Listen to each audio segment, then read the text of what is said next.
Yeah. Great. So I guess here we are. We are online. Well, you can let everybody in and get rid of the waiting room.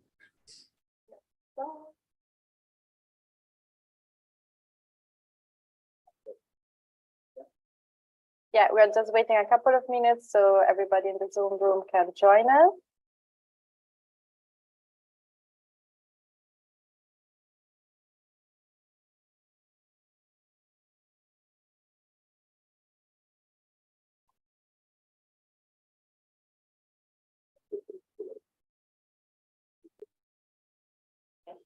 Great, so I think we can start. So here we are also live streaming. Hello everyone and welcome to the second edition of the 24-hour Peace Wave. It's so incredible to see so many people here with us, and we are so excited to open this space. And yeah, we will serve around the world on a wave of peace. We will start from the Atlantic Ocean and we will go all the way around until the Mediterranean Sea. And my name is Emily Molinari. I'm part of the International Peace Bureau, which together with our partner World Beyond War is the organizer and the host of this event. And before we start with the first part, I would like to hand over to David Swanson, Executive Director of World Beyond War, and Sean Connor, the Executive Director of the International Peace Bureau, for a brief introduction. So David, please, the floor is yours. Thank you, Emily, and thank you to Emily and to dozens of people who have been tremendous help in putting this together. This is a second annual event, hopefully more to come in the years ahead, but hopefully never more needed than right now in terms of opposition to NATO's agenda. NATO is about to meet with and take steps that its own leaders have within the past year said would lead to World War III. We need this more than ever. Thanks for being here. Look forward to the next 24 hours. Sean Connor, welcome. Hello, and thank you to everyone for joining us today. My name is Sean Connor. I'm the Executive Director of the International Peace Bureau. The 24-hour Peace Wave, this is our second year doing it. It's really quite an exciting event because not only does it go for 24 hours straight, it goes around the entire globe and covers peace activists from every continent and every corner of the world to share perspectives, opinions, and the work that they're doing. And more than that, quite importantly, it shows that we're all in this together, that our peace movements are not regional, national, but indeed international, and that there are so many connections to all of the work that we're doing, and that there is a loud and important voice for peace from all around the world that can gather together and make a difference. While, of course, this 24-hour Peace Wave is planned around the NATO summit, and that is one of the big focuses that we'll be talking about throughout many of the segments of this. It is more widely just about what really peace means to our movements from around the world and how we can achieve that against, of course, military alliances, but also showing really the strength of what we can do all together to create a more peaceful world, and showing all of the different components that bring that together. So, sorry, just to quickly say for everyone who's joining us, some quick tech considerations as well. Please keep yourself muted unless you are speaking in one of the segments so that we don't have interruptions. We do have the chat open as well, and we encourage you to communicate through the chat throughout our entire call today. So we're very happy to have you on and doing that, but please keep yourself muted so that we don't have those interruptions. And thank you all again for joining us. We're very, very excited for what will happen over this next 24-hour period here. So without any further ado, I'll turn the floor back to Emily Molinari, our coordinator here at the International Peace Bureau, to start off our first segment here. Great, thank you both. And yeah, we can start with the first part of this incredible Peace Wave. We are going to hear contribution from Ireland, UK, Portugal, and Western Africa. we want to say a very big thanks to the regional coordinators of this part, which are Podrick McCarrick from CND, the Campaign for Nuclear Disarmament, Shadia Edwards Dashti from Stop the War Coalition, Ernest Gibson from Global Peace Association of Ghana, and Rashid Yusuf from Ra Foundation. Thank you very much to all the regional coordinators that had helped us during this event. And now we can start officially with our first speaker, Roger Cole. He is the chair of Peace and Neutrality Alliance PANA in Ireland, which was founded in 1996 to advocate and defend Irish neutrality. Roger, thank you so much for being with us here today. And yeah, the floor is yours. Sorry, I think you are still muted, Roger. Can you hear me now? Yes, great, thank you. Okay, first of all, thank you very much for the invitation. It's a tremendous opportunity for us to give you a brief idea of what's happening in Ireland. PANA itself was founded in 1996. As you say, it's a campaign on every referendum. One of the big differences between Ireland and other countries in the European Union is our constitution said sovereign power lies with the Irish people. So a man called Raymond Crotty brought a case, said you can't have a referendum regarding the European Union without a referendum, and the Supreme Court agreed. But we're completely unique in that regard. So we have actually campaigned actively against a number of European Union treaties that have steadily processed the capacity of the European Union to steadily become more and more militarized. We won the Nice referendum, the first Nice referendum. And one of the major achievements we had was a no vote for the treaty. So in response to that, because the establishment knew that the commitment to Irish neutrality is very strong among the Irish people, the triple lock. What the triple lock is legislation which says that no Irish troops can serve abroad without the agreement of Dáil Éireann, the Irish government and the United Nations, because we have a very strong, most small states, and we're no different, see the core need for global organization. As we all know, great powers go to war anytime they want, whether it's Russia or the United States of America. If they go to war, that's what they do. And I think much of the European Union is to try and transform the European Union into another super state. So we've got that, we won that. So now that particular issue is under attack again by the government. This is a pamphlet we've produced, which argues that essentially this triple lock that was won in 1990, thereabouts, is again under attack by the current government.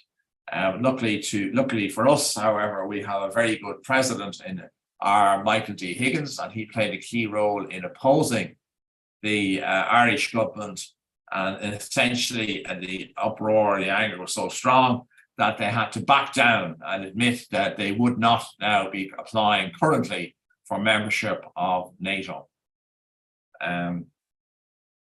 That's what we're about mostly at the moment. Ed Horgan is on the line as well, I believe, and he plays a key role in talking about the use of Shannon Airport by the Americans in their perpetual war. I mean, they did thousands and thousands of US troops that passed through Shannon Airport. But most of the hard work in campaigning against that goes over to Ed Horgan. So if you want to know Ed Horgan on for a while, a few minutes, that would be fine by me. Can you hear me? Can Ed hear me? Yeah, we can hear you. No, can you hear Ed? I'm just asking, can Ed hear me? Ed Horgan, I'm sure I thought he went on there a few minutes ago. I was trying to give him a chance to speak, but I mean, I have no problem speaking a bit longer. Yeah, we can try to reach out to him. Yeah, okay. Yeah, now we can, and maybe if he wants, he can unmute himself now. Yeah. Okay, can you hear me now? Yeah, Yes. thank you. Just to agree with everything Roger has said, but also at the moment with the war in Ukraine, which is highly illegal and counterproductive, even from a Russian point of view. In the last 48 hours, we have just heard that the United States has agreed to provide cluster bombs for the Ukrainian military, and also it probably has already provided depleted uranium munitions. Clearly, these should be banned and have been banned by over 100 countries.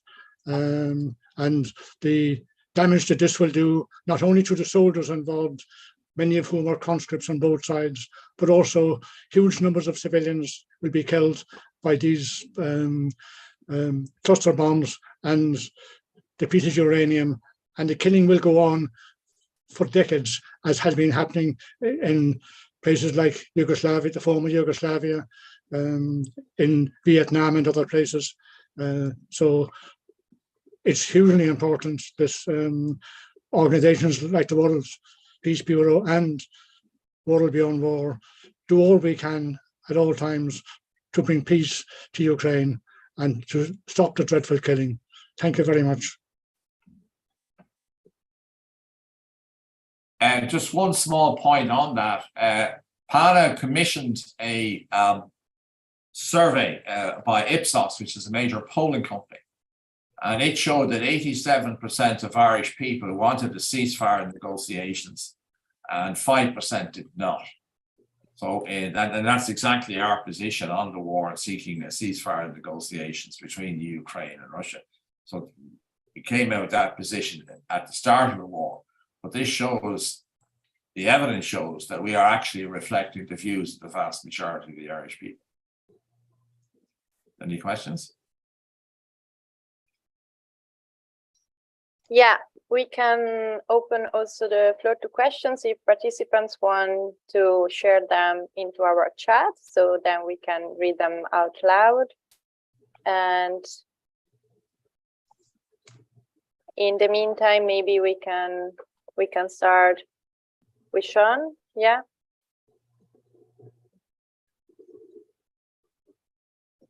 Hi, Roger. Thank you for a wonderful introduction there, and for the additional comments as well.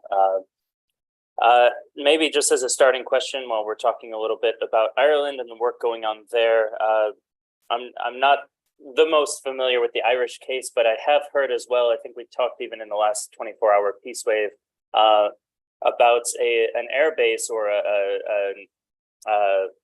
airports in Ireland that the U.S. has permission to use. I'm wondering if I'm remembering correctly here, or if you have any information, or you could shed a little light on that and any work that PANA might be doing around that. Well, Ed Horgan is the chair and leader of Shannon Watch, which are affiliated to PANA, and they focus on that. So over to Ed.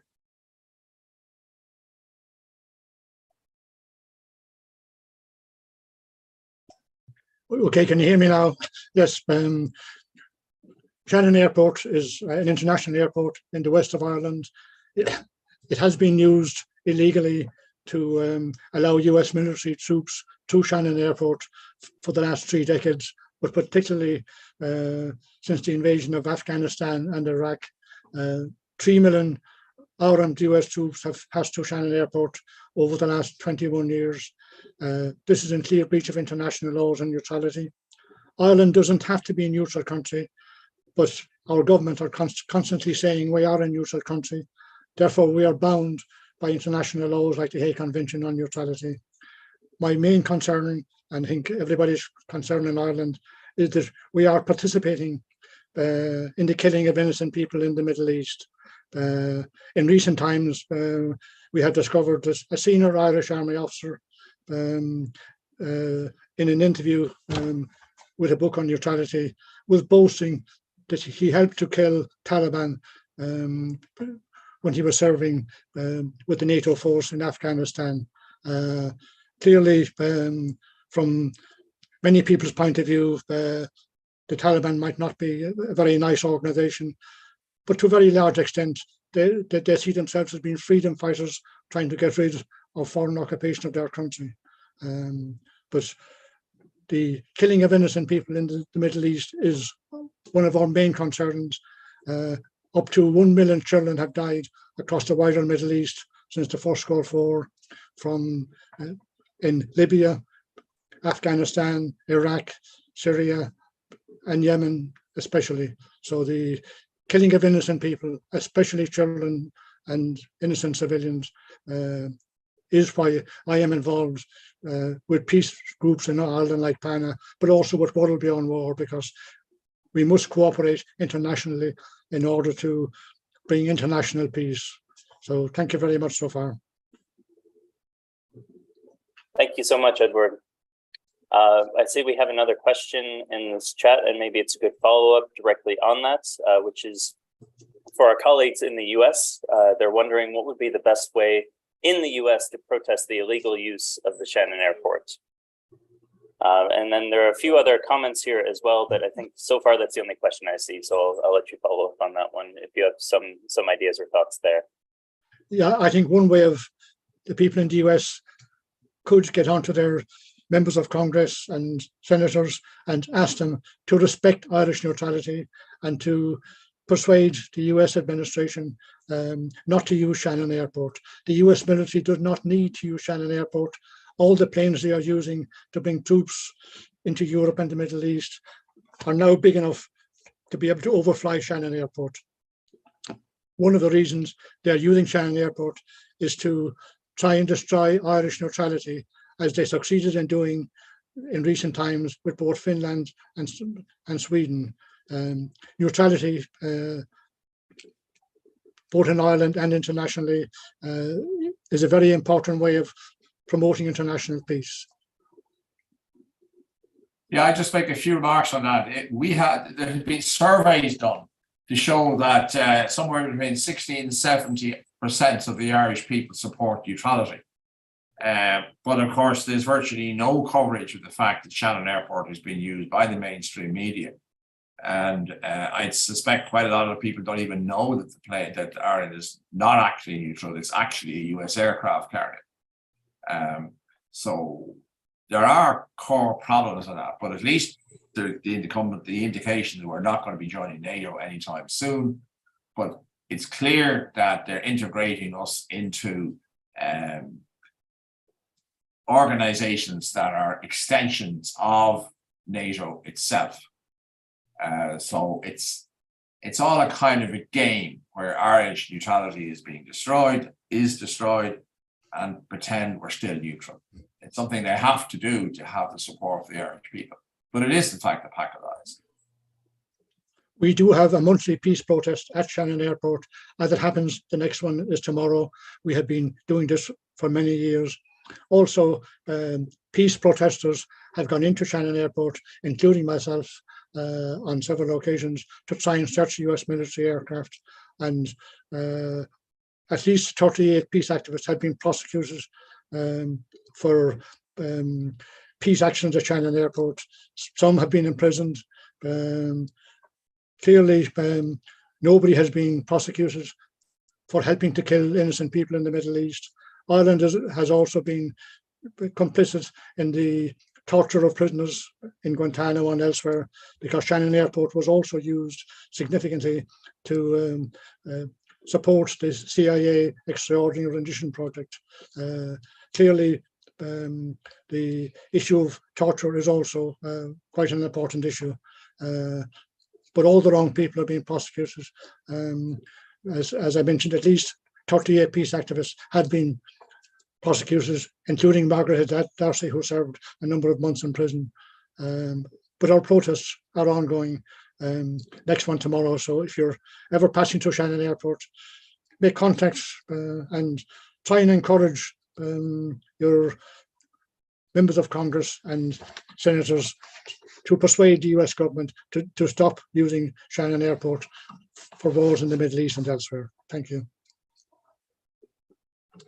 Thank you both so much. We're running down to our just the last couple minutes, and I see we have a few more questions, so I'll quickly pose those to you and then give you a couple minutes just for some final responses or final thoughts that you have.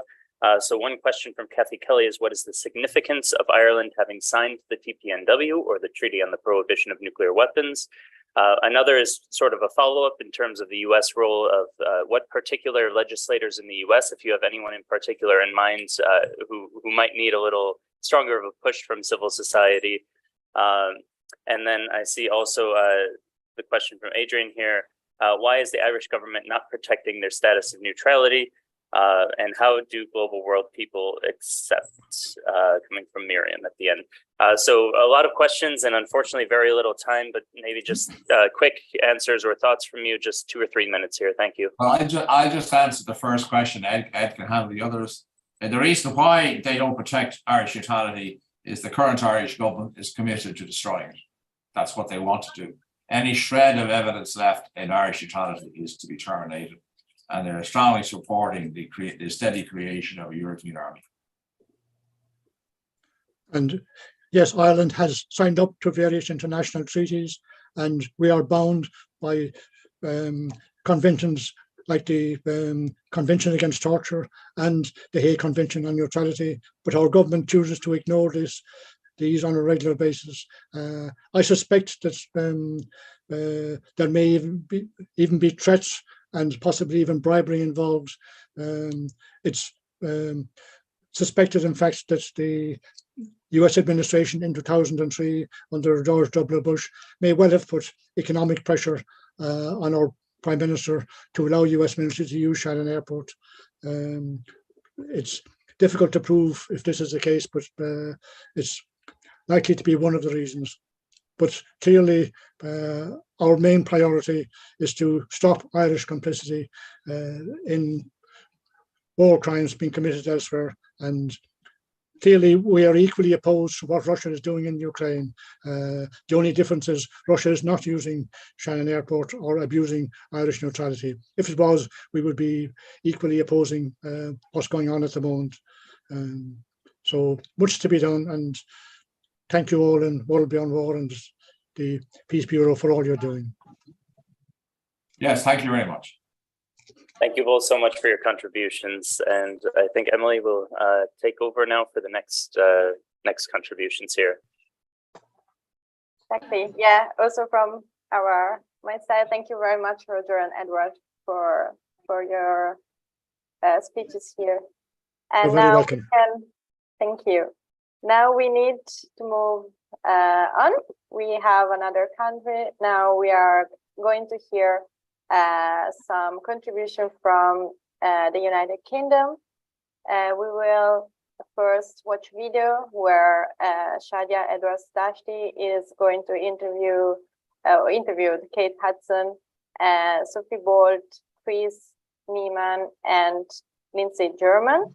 And the topics here are going to be Britain's nuclear weapons, the return of US nuclear weapons to Lakeheath, Britain's role in the war in Ukraine, and the need for a peaceful settlement to the war.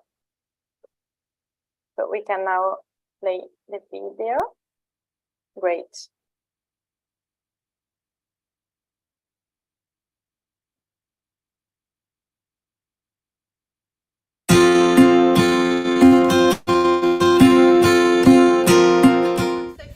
I'm Vice Chair of the Campaign for Nuclear Disarmament, and I'm really delighted to be part of this peace wave here today. My name is Chris Neiman. I'm the Vice Chair of the Stop the War Coalition. Very pleased to be involved in the peace wave today, a few days before the start of what sounds like it's going to be a very threatening NATO summit.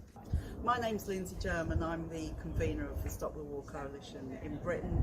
I'm very happy to be participating in this peace wave this weekend because I think we've got to say no to NATO and stand up to what NATO is doing. I'm Kate Hudson. I'm General Secretary of the Campaign for Nuclear Disarmament. I'm really pleased to be part of the global peace wave. Well, indeed, we feel that we're a really serious situation here in terms of the nuclear escalation. We've had, Russia repeatedly saying that it could use its nuclear weapons if it feels threatened. It's now going to be stationing nuclear weapons in Belarus. And meanwhile, since 2015 and beyond, the US has been strengthening its nuclear presence in Europe. It's been expanding its NATO bases so that they can take new nuclear weapons. It's been developing a new fighter jet, the F-35A, which can take and launch new nuclear weapons. It's an incredibly dangerous time. And we're seeing nuclear weapons even coming here to the United Kingdom. Yep, we are expecting these new nuclear weapons to be sited in Lakenheath. No US nukes! No US nukes!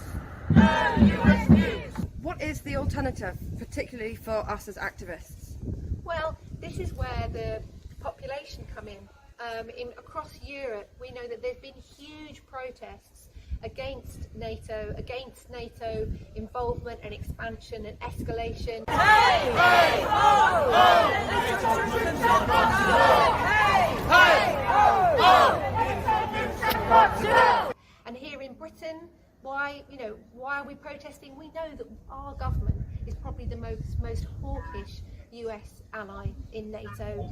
It blocked peace talks in Ukraine. It has been pushing for military escalation. Britain that's going to be sending depleted uranium shells, radioactive depleted uranium shells to Ukraine. It's Britain that's all the time banging the drum. It's Britain that's spending way more than other NATO countries, apart from the US, on military defence. So for us, the British peace movement here in Britain, it's really, really important that we make our voice heard. And so being part of this coalition, this coordinated action against NATO that's global, it's so inspiring, but it's also so necessary for us to be part of that. Well, the key message for me is that NATO is not a force for peace, but is a force for war, and we have to stop this war. We've got the war going on in Ukraine, but of course there's a big backstory to this, and the backstory is that NATO has been expanding since the end of the Cold War in all sorts of ways. It's now expanded into a record number of countries across Europe, including in Eastern Europe, including some countries which were part of the former Soviet Union. It wanted Ukraine and Georgia to be members of NATO, and there's still talk about Ukraine joining NATO. And we know that NATO is putting huge amounts of weapons and training into Ukraine. Now, the situation is such that the war is at a very dangerous phase. There are many, many people suffering on both sides of the conflict. I'm very much against the Russian invasion in the first place, but the truth is that the only way to stop this war now is peace negotiations, and NATO is very much opposed to this. So I fear that the NATO summit this week will be about escalating war, will be about more militarism, more military being brought into the Ukraine battlefield. But of course, we're talking not just about war on one front, we're talking about war on another front. And in particular, now if you talk about the Indo-Pacific area, you're talking about NATO expanding there, the AUKUS Pact, all these different kind of things, a whole number of treaties and alliances in the Pacific which are surrounding China. So these are very, very dangerous times, and NATO is contributing to this danger. Our government has played an unprecedented role here. It is actually the most warmongering of the NATO powers, is actively encouraging more armaments, more dangerous armaments, has been involved in sending cruise missiles to Ukraine, and is playing a very, very bad role. We've had this with Boris Johnson, who quite deliberately in 2022 scuppered peace talks over Ukraine, which were being developed in Istanbul. He since then has been fighting more and more to get more troops and to get more equipment to Ukraine. But of course he's been followed by Liz Truss and then Rishi Sunak, who have exactly the same approach to it. And they're talking all the time about how we escalate the war, how much more money is going to be spent on the war, all of these different sorts of things. So it's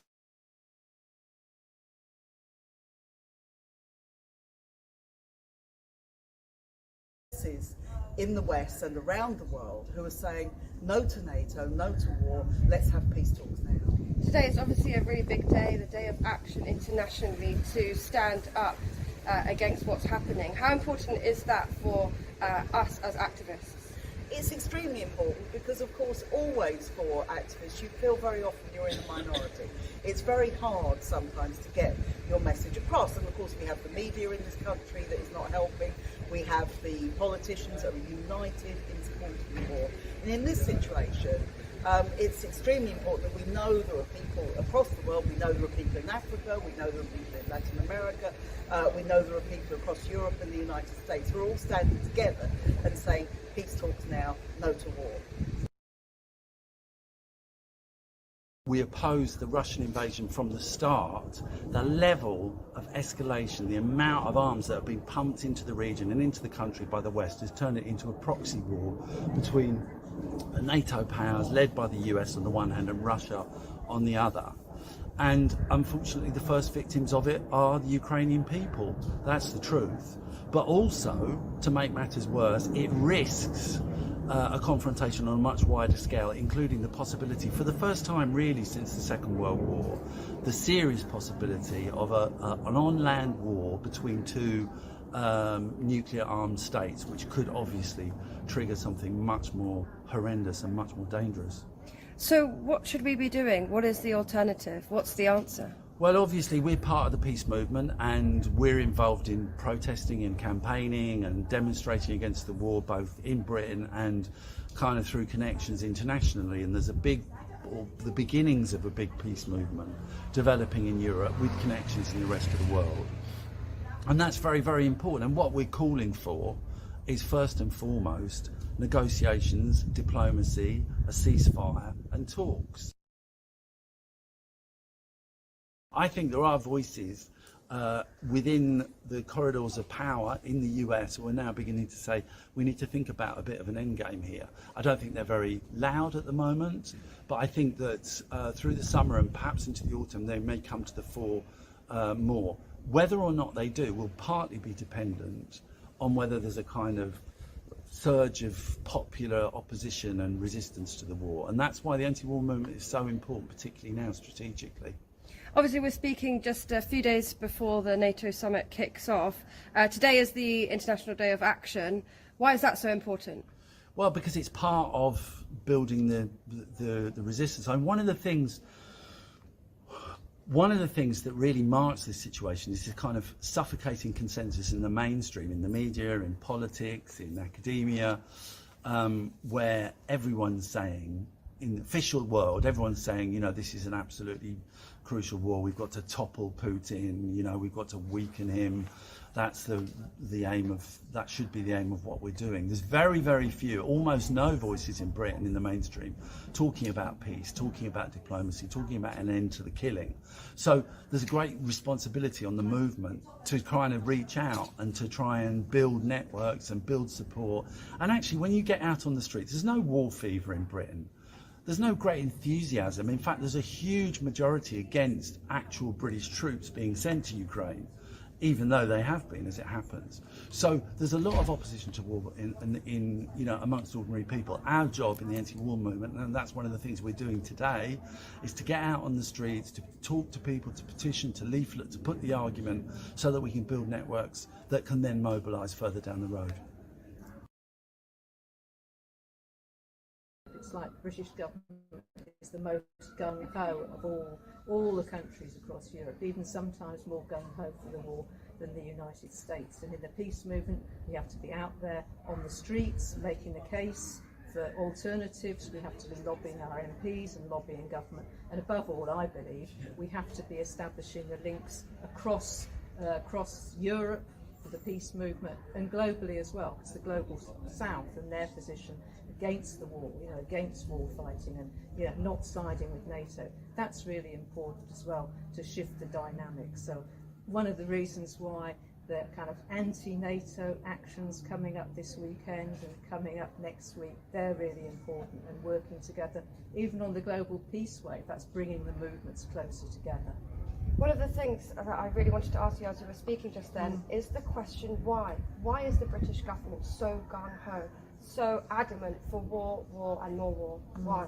Well, I think it's policy, but quite a long time, you know, decades in fact, has been to be like, well, we used to, in the Iraq War, we used to put the poodle for the United States. The United States, since the end of the Cold War, has had a really strong position. It identified itself at that time as the only remaining superpower. It decided it was going to fight to maintain itself in that position. And the whole of global politics since then has been shaped by that US determination. And Britain has been there, following on, working with the United States, occasionally from time to time picking up, you know, money and contracts and stuff in the wake of war, particularly in the war in Iraq. We saw earlier this year how Rishi Sunak in his budget was saying, actually, we've already got loads of money going on the military, we're going to give an extra 5 billion. 3 billion of that was actually for the nuclear stuff, you know, so this is really escalatory money that should be going, say, to the nurses, teachers and so on, all being spent on dealing with the problem of climate change. You know, that is actually going on the military, so that is a part of the cost. But the other cost, you know, like you said, is about the human cost, you know, for the people of Ukraine themselves. And one of the things that struck me as so terrible recently, Shadia, was the announcement that our government, since also the US government, sending depleted uranium munitions, you know, alongside the tanks they've already sent. We know, it's well known, that depleted uranium munitions, they're radioactive, they have a lot of very bad properties, and people get killed as a result of the use of them, not because they're on tanks or anything like that. It's the radioactive impact. So cancers, very prevalent, birth deformities, all the things you would expect from radiation, poison, they come alongside depleted uranium. If you're trying to help the Ukrainian people, why do you send the weapons that are going to kill them and their families and have this toxic legacy for generations to come? So we saw recently the terrible tragedy, dam, you know, there's all terrible flooding and what that's going to do, not having that reservoir there, you know, for livestock, for crops, everything. So on so many levels, you know, the wider implications. It's not just for food and stuff in Ukraine and the people there. We already know the impact of the war on populations in the global south because of food shortages and so on. You know, so it's like, you name it, Shadia, it's a disaster. This war is a disaster. NATO is a disaster.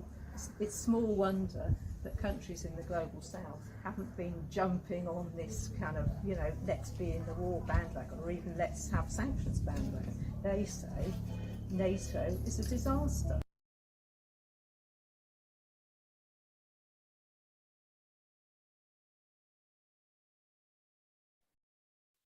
Yeah, great.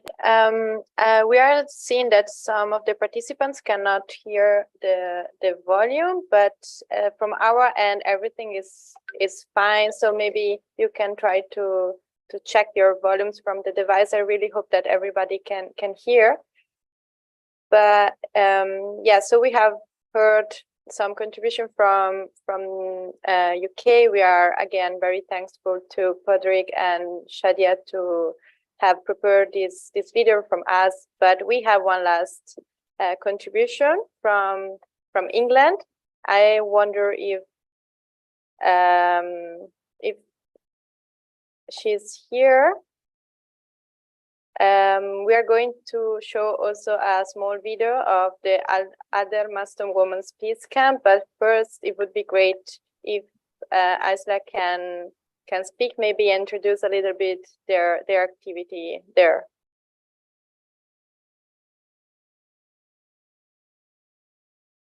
Yeah, you need to unmute. Okay, now maybe. Hi, Isla. We can't, no, I'm so sorry, we can't hear you.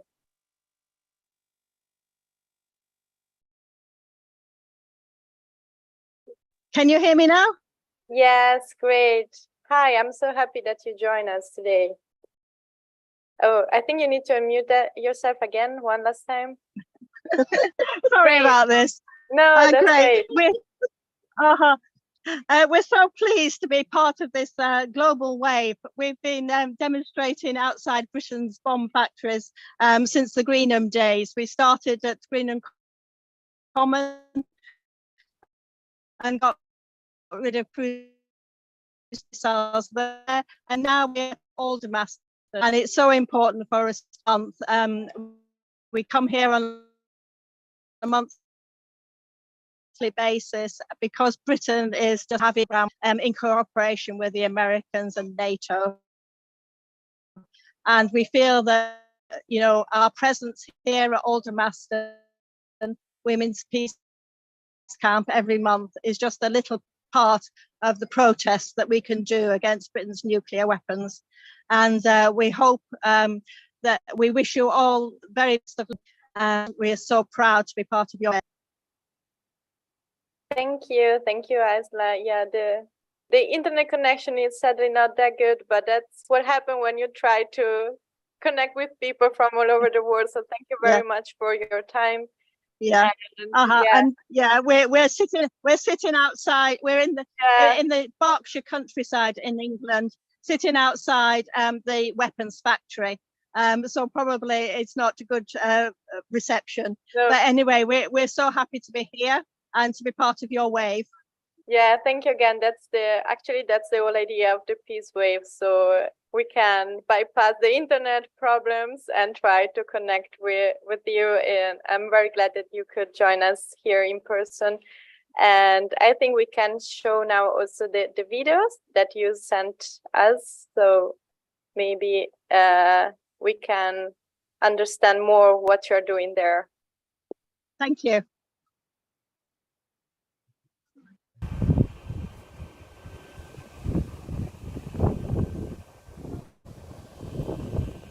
We are Aldermaston Women's Peace Camp. We grew out of the Green and Common Peace Camp, which got rid of cruise missiles. But we have been camping here monthly for the last 40 years because of Britain's nuclear weapons programme.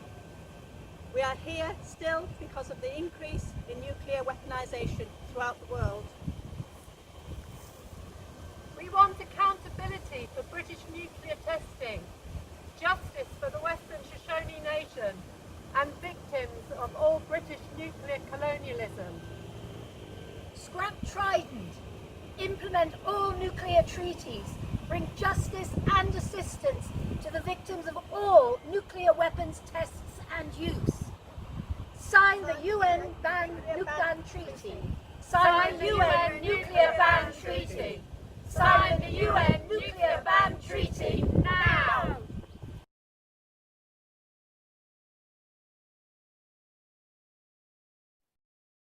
Great. Thank you again. And it's so nice to see all these activities. And thank you for what you're doing in England. And I think we are right on time, and we can move on now with another country. For the next 20 minutes, we are going to hear a contribution from Portugal. The first one is going to be José Manuel Pureza, and he will talk about the need of a great internationalist movement for peace that matches pacifism within self-determination and a radical political critique of the political and economic system that fuels war. The second contribution is from Andrea Galvao, a student and climate justice activist. The third one will be from Bruno Gois, a research and activist for social justice. And the last one will be a solidarity message from Hindi Mesle, a Palestinian that is living now in Lisbon. So I think we can start with the first contribution from Portugal. Perfect. Hi, everyone. My name is José Manuel Pureza. I'm from Portugal. I teach international relations at the University of Coimbra, and I am a member of the Portuguese Left Bloc. And first of all, let me tell you that I am quite honored to be involved in this important initiative that intends to, the way I see it, it intends to raise awareness and call everyone to a dynamic of peace against all the narratives, all the discourses, all the political decisions that aim to obtain a sort of military solution to the war in Ukraine, which involves, of course, a nightmare of nuclear Armageddon.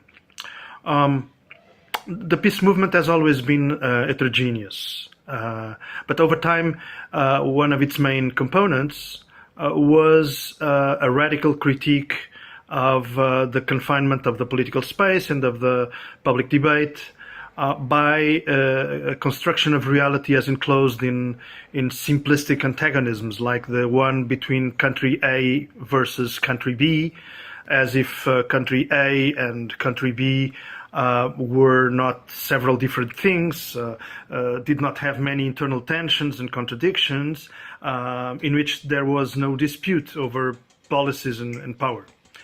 The peace movement has always incorporated this demand to unfold what is presented by the dominant discourses as the actors that count in conflicts.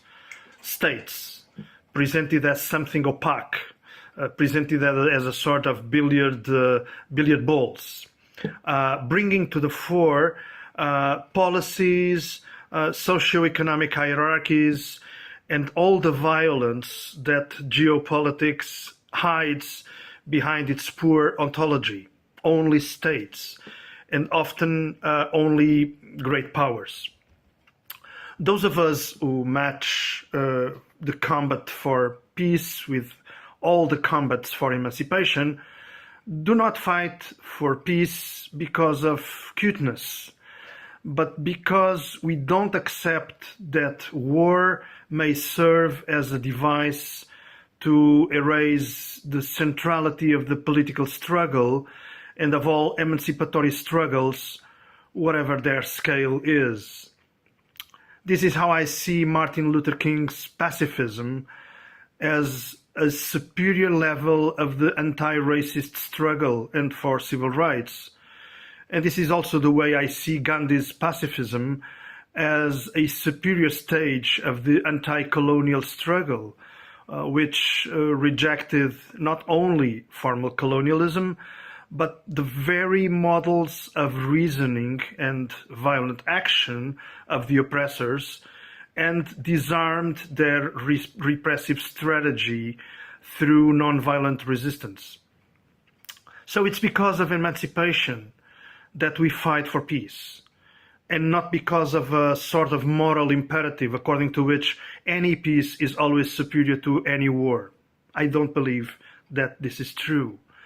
The wars of national liberation, the wars of resistance to oppression and occupation, and the wars against tyranny do not deserve our a priori refusal, rather our solidarity, precisely because they are instruments made necessary for the essential emancipation.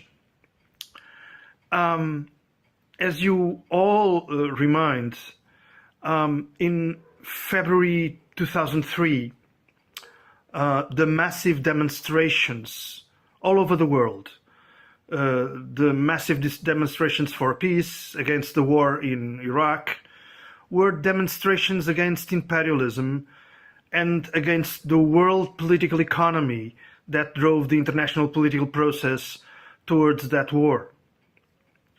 Our current challenge in these precise days that we are living in, at this extremely delicate moment, is precisely to rescue this sense of emancipation and radical criticism, not only of war, but of what leads to it, in a great internationalist movement for peace.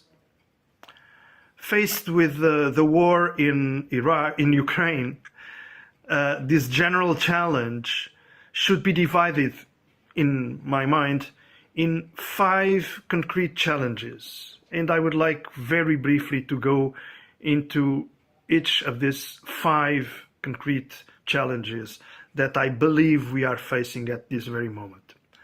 The first, and perhaps the most important challenge, is to create a strong political and public voice for peace that opposes the voice for war that has taken hold in the public space. With this strong voice for peace, we should want no less than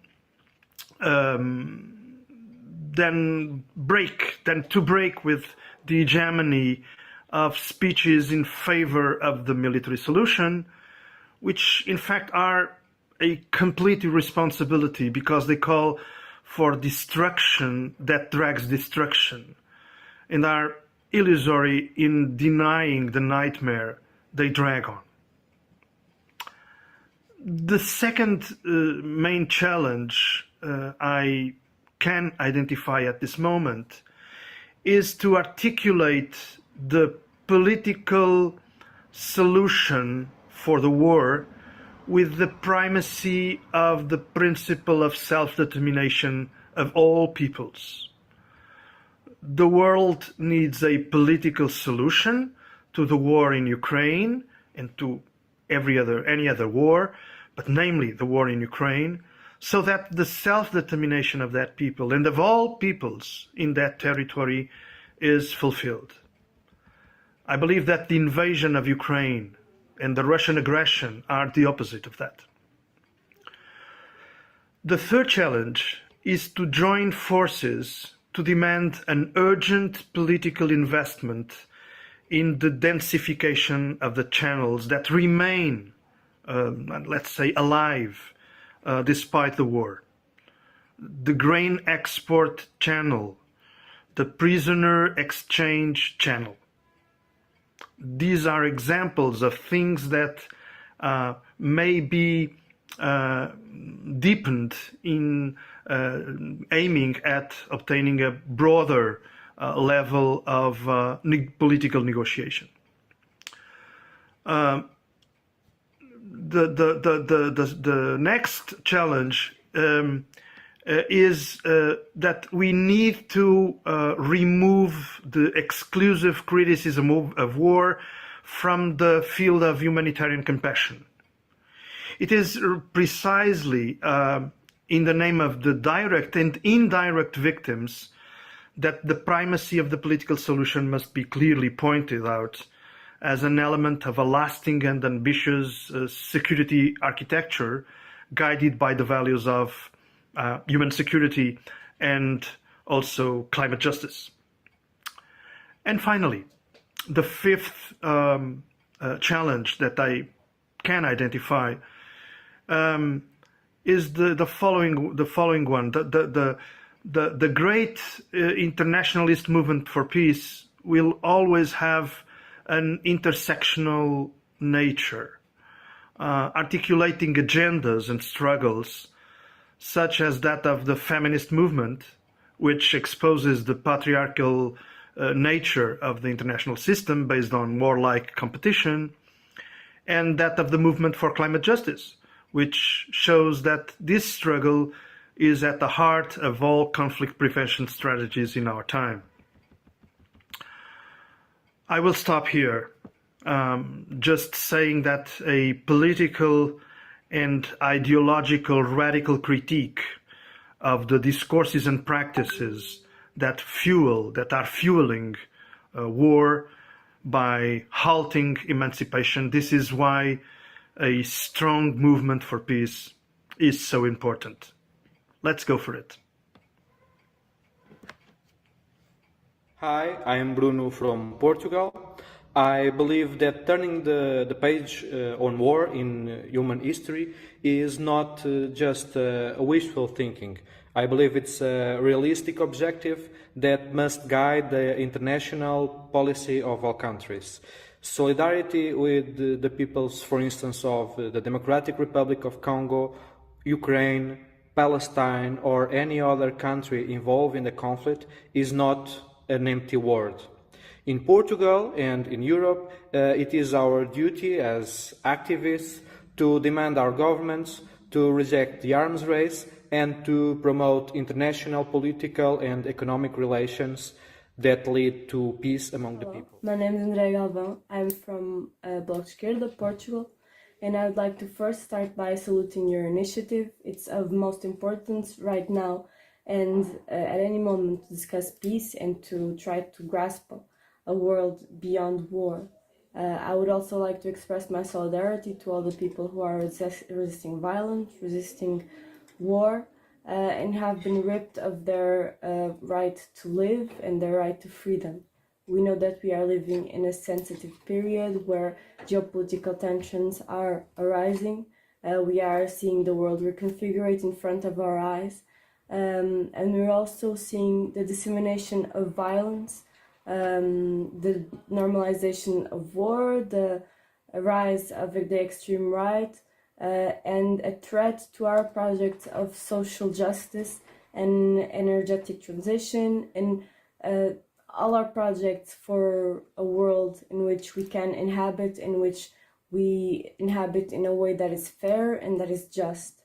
We know that that project depends on peace, depends on solidarity, depends on diplomatic agreements, and depends on international cooperation. But we know that when we are speaking about the unfairness of war and how it afflicts and attacks all kinds of rights, human rights, women's rights, nature's rights, refugees' rights, racialized people's rights, children's rights, all kinds of rights. We know that we need to demand a different international policy. We need to demand different policies from our governments in order to build social justice, in order to build peace, not just global peace, but peace at a social justice level. And I express my solidarity. And again, I would like to say thanks for your initiative. First of all, I would like to thank you for giving me the space and the opportunity to speak. And maybe let me start by introducing myself. My name is Hindi Masleh. I'm a Palestinian, at the moment based in Lisbon, living in Lisbon, Portugal. I've been in Lisbon for the last 6 years. And in Palestine, I come from a village close to Ramallah, 20 kilometers to the south of Ramallah. The village is as well at the borders with Israel, exactly at the Green Line. The fact that the village is at the Green Line and it's a border with Israel makes it a very sensitive area that has been facing lots of Israeli practices, as it has always been, land theft, invasions, checkpoints. The villages are completely surrounded by settlements, and as well at the moment the village is completely surrounded by the Israeli apartheid wall. I grew up in a village where activism was very strong. I continued being active until I left Palestine in 2013.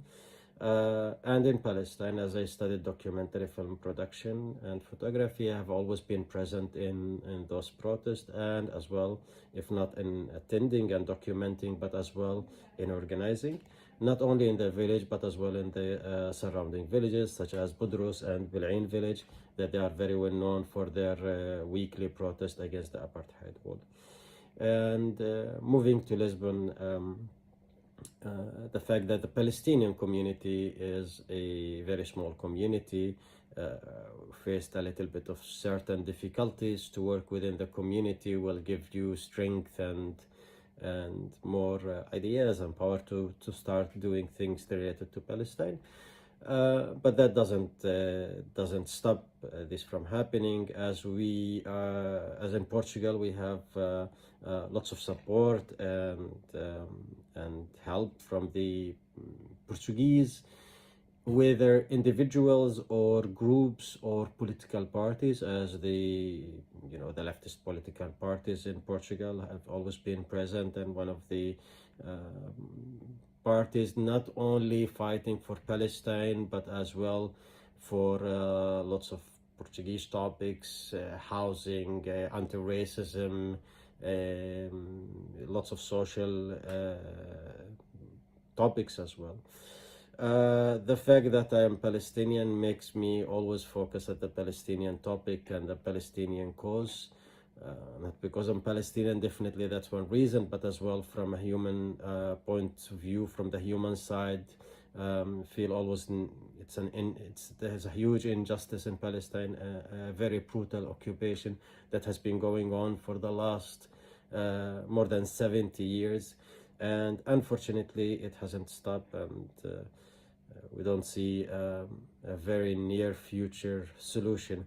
It's actually in the contrary. I went to Palestine a couple of months ago, and the escalation, the extremism, the occupation, the Israeli illegal settlements, colonial settlements, is everywhere. The wall is everywhere, and unfortunately, this is related to has lots of reasons. First of all, Israel is not held accountable for its crimes. Massacres, in Palestine, daily human rights violations, checkpoints everywhere, house demolition, arresting, killing, humiliating Palestinians at checkpoints, and every single day. And as Israel is not held accountable, and there's a huge impunity for Israel, it continues, and unfortunately it will continue the human rights violations against the Palestinians. And as well, Israel has have moved from not only an occupation, but as well into a weapons industry state. In the last few months, we've seen Israeli companies and Israeli military promoting its weapons and weapon industry as field tested on Palestinians, in Palestinian cities, villages, refugee camps, not only in Gaza, but as well now in the West Bank. In my village, when I was there, our neighbor's house got destroyed, and we could notice that Israel films every single operation, every single house demolition, explosives, airstrikes, tanks and vehicles, military vehicles, certain weapons. It films it while it is invading the Palestinian houses to promote it as field tested for their weapon industry. I keep always being into the Palestinian topic. We're here organizing. Recently, we will start soon we will start more into raising awareness, promoting certain Palestinian topics, not only protest where I think it's very important, but as well we need to give people the power of the knowledge, of the information as well. As an individual and soon as a community, as we are forming a Palestinian group or a Palestinian community, we have been always as individual in support of certain local struggles. As I said, the housing issue, the anti-racist support into the anti-racism, the Black Lives Matter, and a lot of other Portuguese internal issue, because the freedom, we will not be free until everyone free. We as a community have been very presented in the Pride in Portugal, in the LGBT activities and so on. And I believe that we will never be free. No one will be free until we are all free. Again, thank you so much for having me and giving me the space to speak.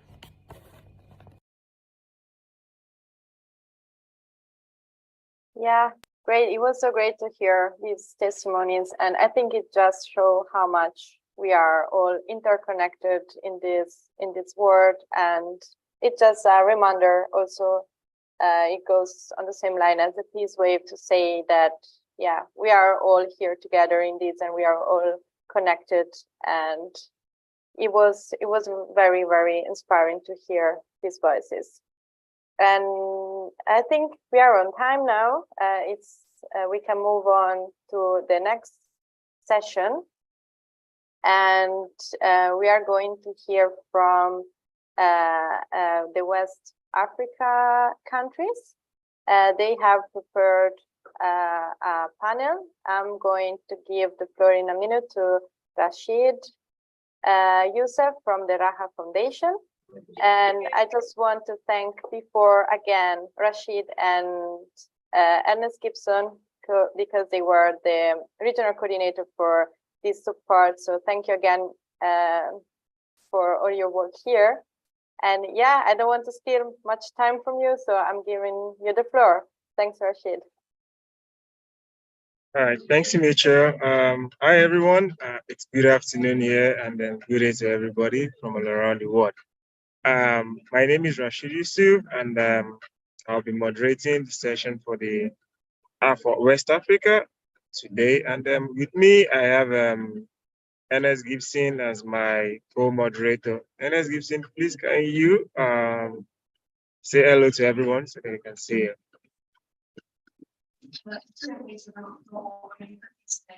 Hello, everyone. It's unfortunate I'm in Brussels right now at another program.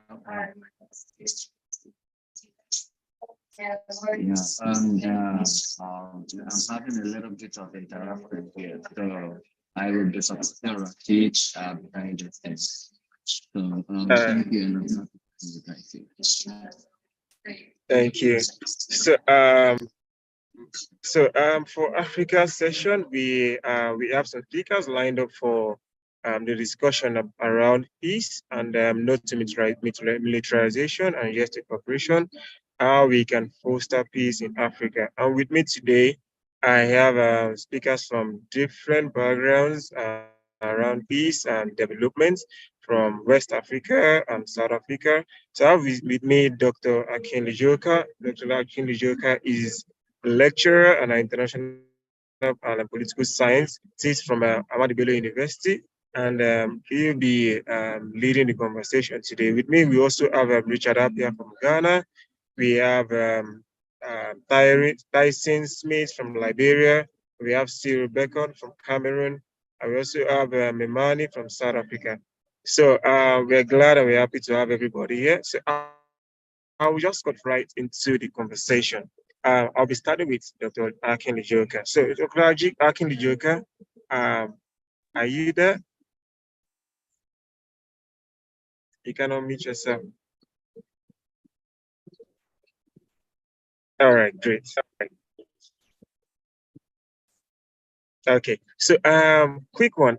Can you give us a brief, tell us about the situation in Africa, the concerns we have? Can you hear me clearly? Dr. Akin, we can't hear you. It's not clear. We can't hear you.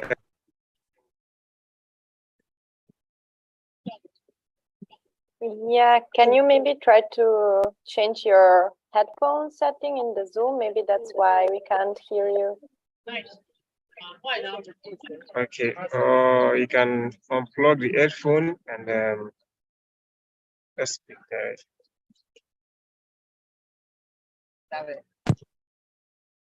We still can. Okay. Yeah, great. Can you hear me now? Yeah, it's getting better. So. Oh, please, somebody is talking. Okay, go ahead. I think it's clear now. We got you. So please go on. Okay. Africa has been the continent having different challenges. And of course, the challenges cannot really be divorced from its history of colonial rule and of course the history of military rule.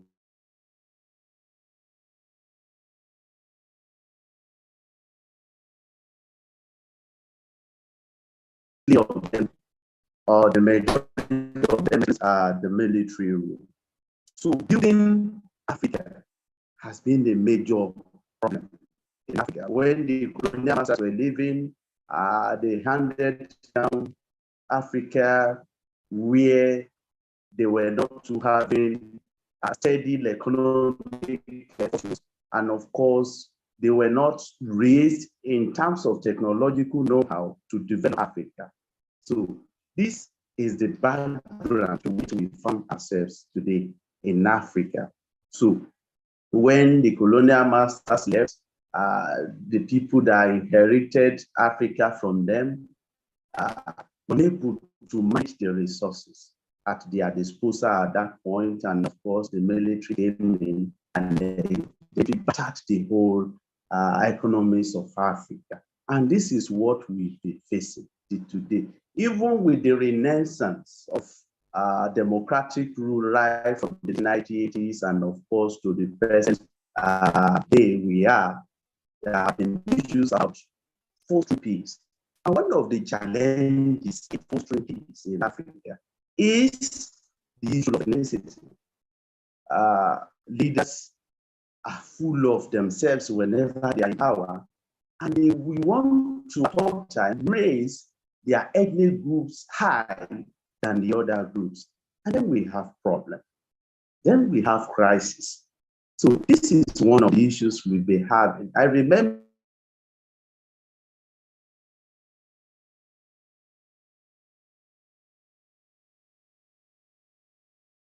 the other one, the state itself. So African leaders are more emotionally attached to their primordial sentiments. And given that scenario, the state is seen as an alien contraction in which you just get there, whatever you can get in terms of siphoning the resources there, you just do it and then move away from it. And then you install your own stooges to remain in power, if at all you can remain there. So sit-tight syndrome now has been a major issue in many of the African countries. So to foster peace, then we then have problems. You understand? So ethnicity is one. And number two is corruption. Corruption is a monstrous phenomenon that has permeated the faces of our lives in Africa. Not only in Africa, even in the developed societies. But the problem is that it is more precarious in Africa, given our delicate economic situation. So, fostering peace, you just have to battle with poverty. Poverty is one of the challenges we are having in Africa. Poverty is the state of being poor, as Walter Rodney would say. One of my professors says poverty is the denial of citizens' right to social wealth. It is a problem in Africa. One of the challenges we'll be having is this poverty of it. So how can we really make the people of Africa be free from poverty? Democracy cannot thrive well in a society where people are too poor. That's a fact. So for us to have thoroughgoing democracy in Africa, we need to eradicate poverty. It is one of the goals of sustainable development. But what have we really done towards promoting peace in Africa?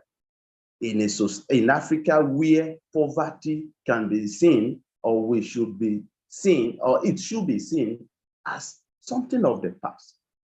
If poverty is still there, then there can be peace in Africa. So what we should focus on is how best to eradicate poverty. And we can eradicate poverty in Africa through good governance. Good governance is key to eradicating poverty. If you can't do that, so you can't promote peace. There can't be peace in Africa. People are too poor here in this part of the world. They barely feed themselves, their families.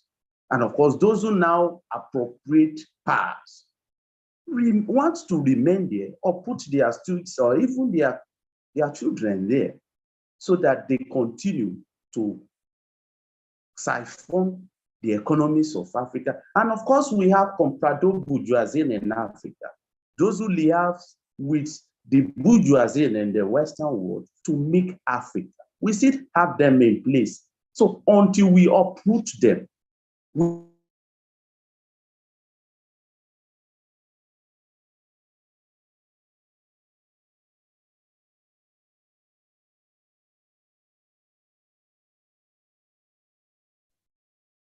I think we lost them. Yeah. I hope you got the message. Okay, So it's many back. that we have in Africa. Other things as terrorism, which is equally from poverty that we'll be talking about.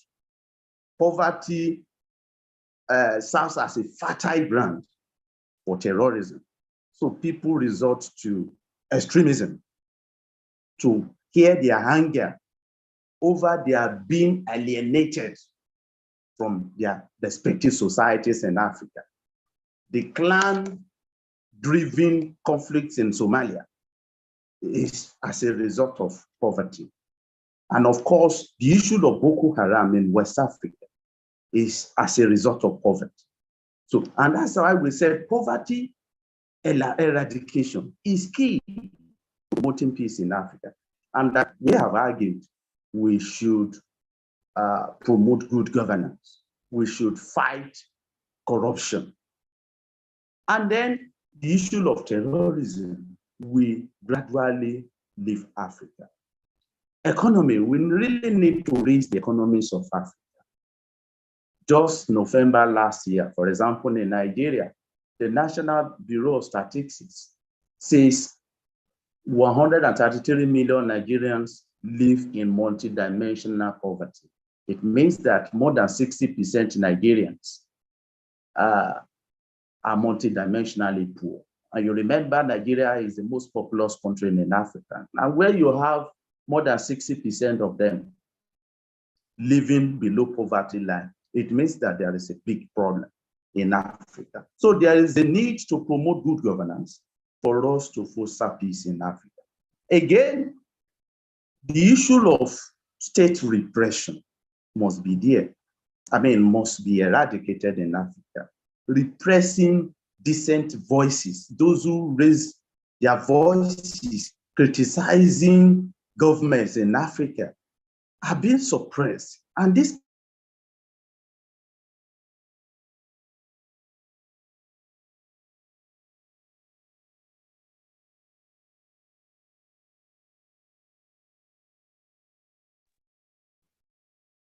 I think we lost him again.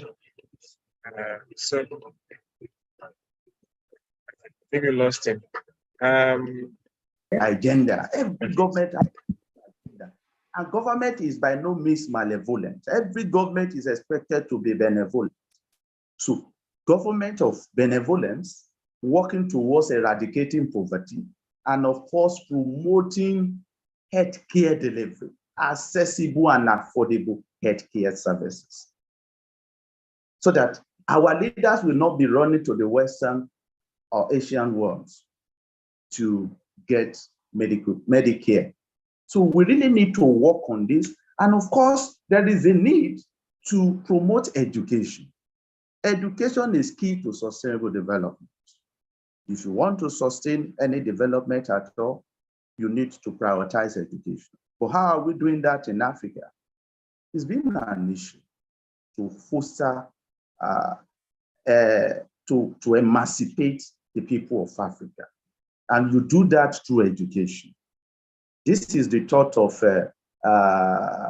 Sinebaba and Hamo Gabriel in their work, The Civic Culture, when they were saying that if the developing nations really want to bridge the gap between them and the developed worlds, they really need to work on their level of education. You prioritize education, let the people get aware, let them go to schools, let them learn trades. You remember what Lee Kuan Yew did when he wanted to change the fortunes of Singapore. Just within 10 years, Singapore became one of the successful economies in the world. You know, Singapore got independence in 1965 from the Federation of Malaysia. So within 10 years, in 1975, it became a Shina store, a society where investors ran to invest. So we can make Africa work on this. And what did Lee Kuan Yew did to prioritize education and empowerment? He established skill acquisition centers and made everything work for the youth. He zeroed in their youth. We can do that in Africa. If you want to promote peace, you don't allow our youths to roam the streets doing nothing.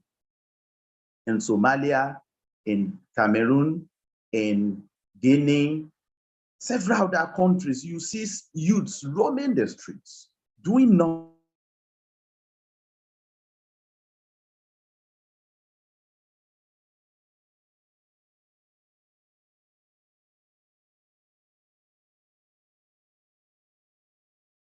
All right.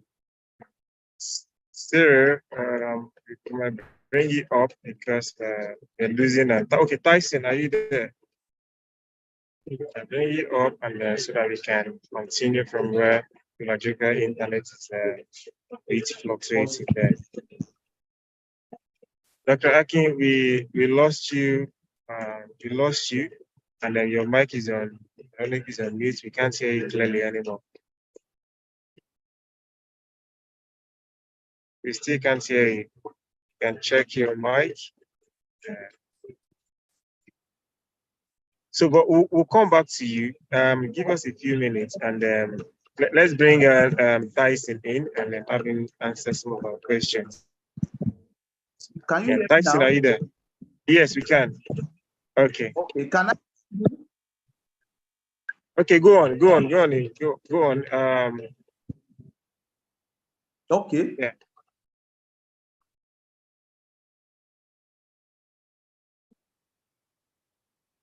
We lost you again. We can't hear you clearly. Okay, you know what? We will come back to you. Let's bring on Tyson from to join in and then give us his takes, and then we'll come back to you. So Tyson, welcome.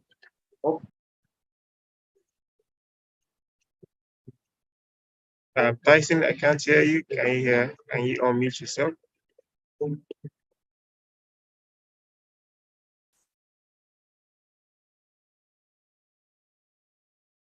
Tyson, please, if you can hear me, please let me know if you can hear me because I can't hear you.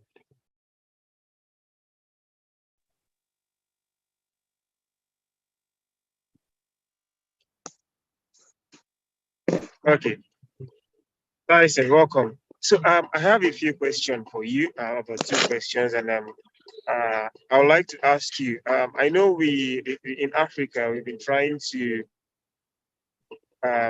take some steps into achieving successful peace building from Western Africa, from Eastern Africa, within countries and within countries, intra and inter-conflict. So what are some successful examples of peace building in Africa that we've tried so far? And what are the challenges of achieving those successes? And what are the profound successes that you have identified or African identified in peace building? Tyson, you have the floor.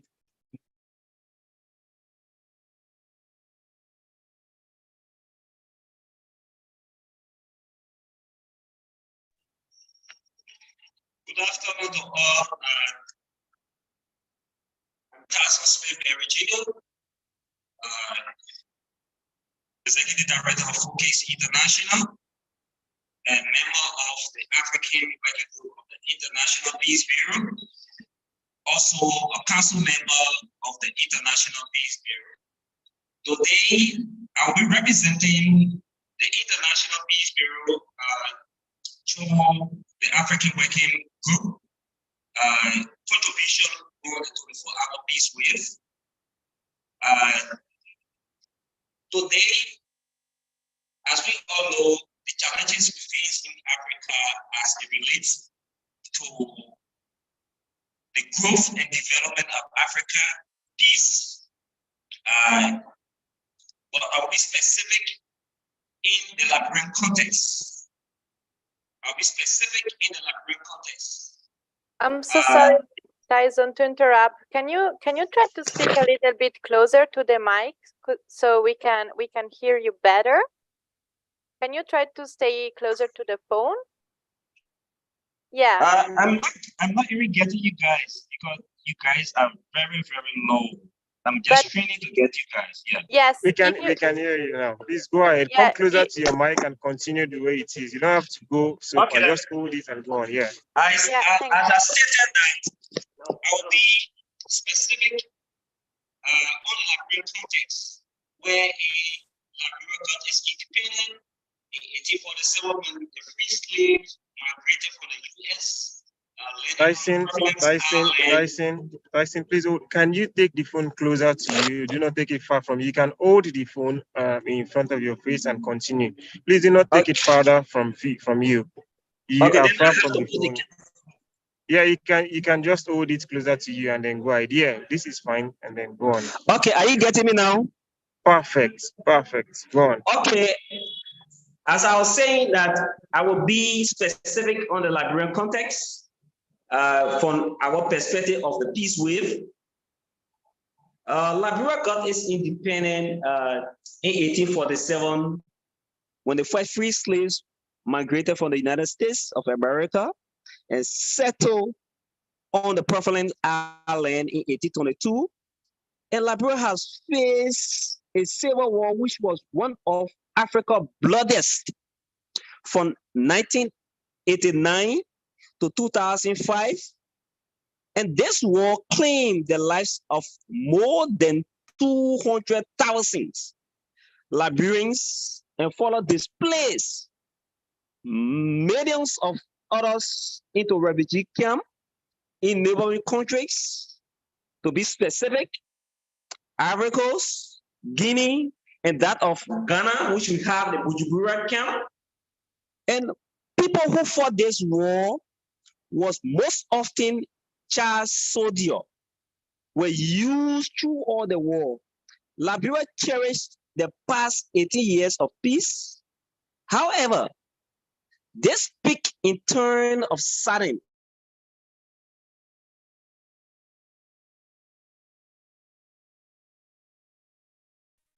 of them restore measure of confidence in the institution of peace, democratic election, which restore measure. Government have provided that difference can be resolved through peace, political competition at government, and provide difference. If Liberian repeat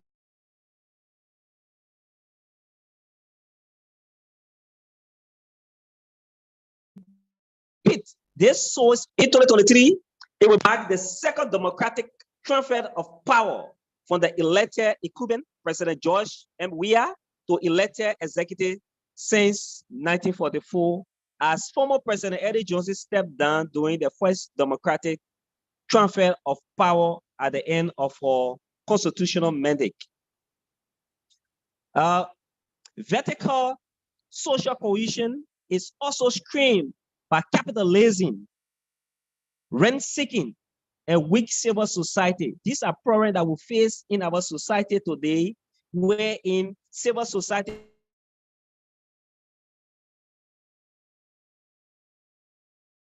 that 65% of our population is high in Africa, and the country remains impoverished and in desperate need of livelihood, education, and that of job. Fear of compound since the United Nations mission in Liberia, withdrawal of troops from Liberia and the government of Liberia taking over its own security. The main guarantor of statewide security since the end of the war in some, although Liberia has emerged from the dark days of civil war and taken significant steps towards democratic governance, positive peace have yet to take root through all the country. National security remains fragile, honor resource, and citizens live with the fear that violent conflict could reawaken locally and spread. So with this contribution of the problem we face within Africa and Liberia as a case study, as a general perspective in Africa, we see that agricultural development, food security has been one of the problems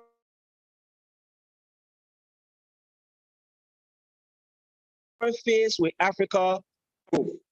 Two, have the situation of violent crime, and which include domestic violence, which have taken over Africa society, making Africa to go backward. We have the issue of environmental sustainability and climate change. When you visit some slum community in Africa, you observe that the environment is not safe for life of our citizens. So these are things that is caused by citizens that live within our environment. Here we have the issue of equal opportunity for all. There is a tendency in Africa that we observe that when it is not you, it is not good. When it is not you, others cannot benefit. This is the tendency we have in Africa. You, me, and myself. So in this light, we also look at things from different perspectives when it comes to equal opportunity. We don't, improve others when it comes to equal opportunity. When it comes to social, religious background, these are things that cause war in Liberia. Yeah, that make war to escalate in Liberia. On this note, I will stop here because I've taking my 5 minutes. So I will stop here and give. All right. Thank you, Tyson, and for highlighting the major challenges that we have in Liberia. And you are also highlighted most of the challenges on what's transpired from Liberia contest and how we can actually improve by the government taking efforts and the likes. But thank you so much, Tyson. But now we'll go to Advocate Yvonne Mimami.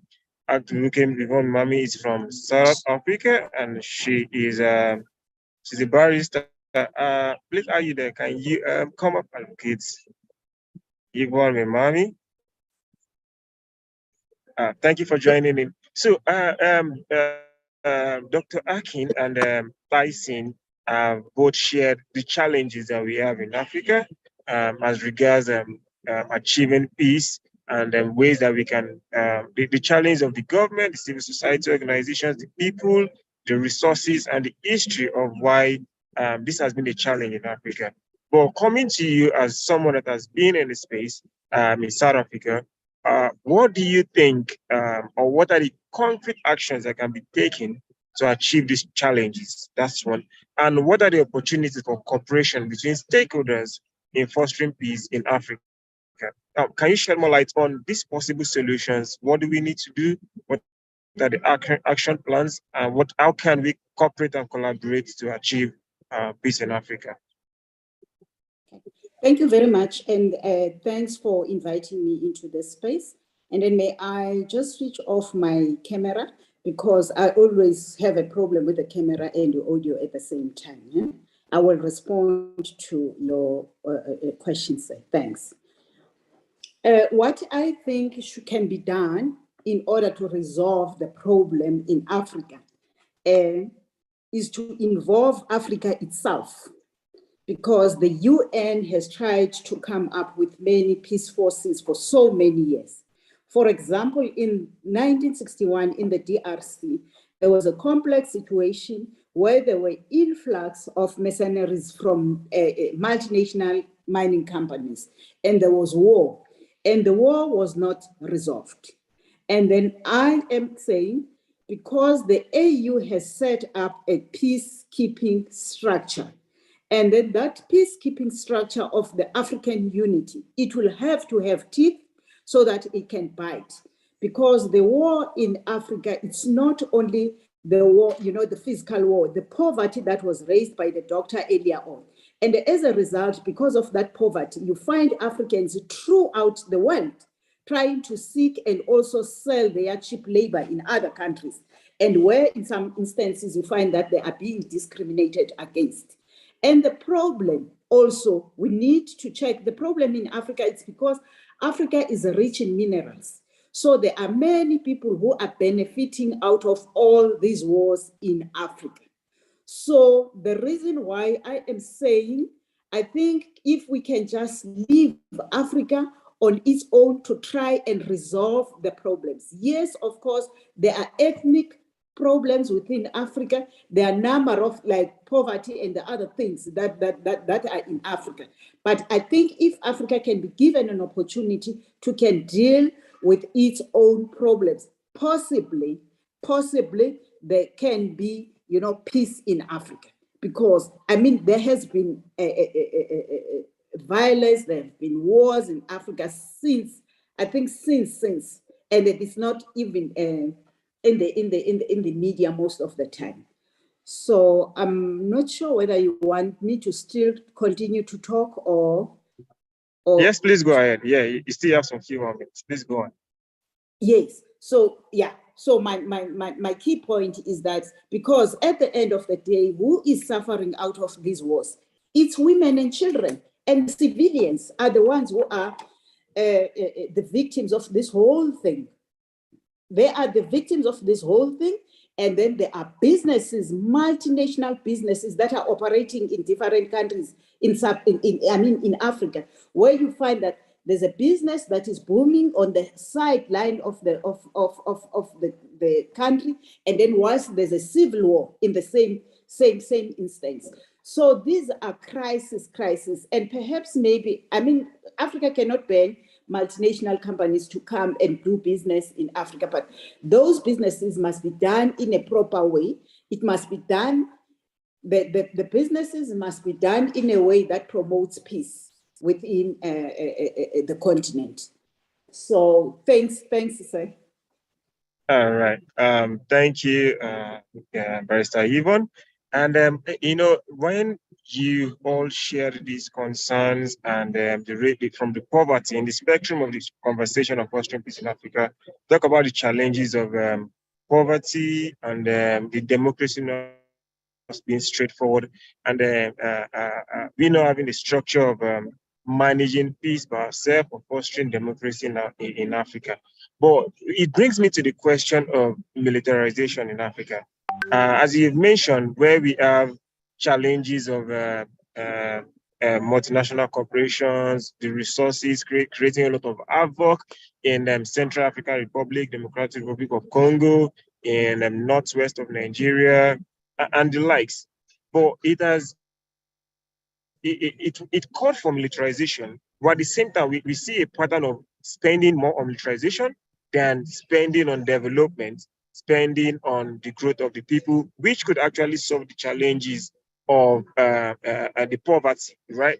So in what way, Dr. Akin, I will give the floor to you to answer this. What are the ways that we can channel and change the narrative from spending money unnecessarily on weapons and looking forward to militarize the country or the nation or the continent instead of channeling those funds to development in Africa? What can you say about that? And what are the opportunities that would actually bring if you are shifting the narrative from militarization to investing in education, healthcare, and the action that would actually move Africa forward? Dr. Akin, please go ahead. Can you hear me? Very clear. Thank you. Okay. Yes, I mentioned poverty. We really need to look into that. And the best thing we can do in Africa is